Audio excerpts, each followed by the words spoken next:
Deftones remixed a track from White Pony upon request of the record label, who was seeking an additional single from the album.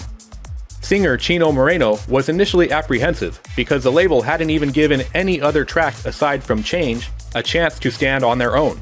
He eventually decided to cave in and reworked their song Pink Maggit. Push back the square, now that you need us. To feel more like a stereotypical 2000s era chart-topping rap rock radio hit.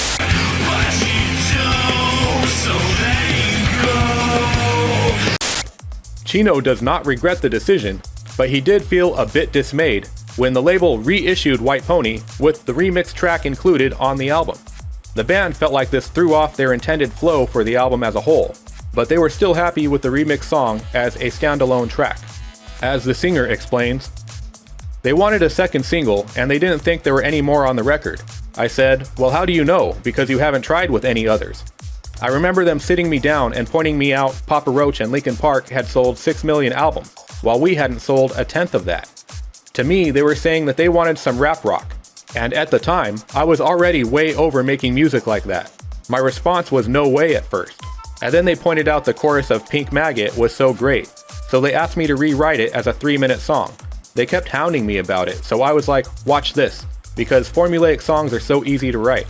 In one day, I rewrote the music and the lyrics. We recorded, and then I said, is this what you're talking about?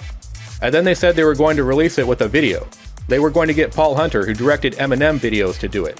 So at that point, I was like, whatever, I'll trust you, I don't care. When a record company gets behind you like that, it's hard to say no, because the years prior, they wouldn't give us a time of day. So the fact they wanted to push things and pay for things was great. I look back on it now, and I don't regret it. It's not a terrible song. But the only thing I made a point on was that when it came to do the reissue, they reissued the original record without that song on it. It came out, and it did what it did.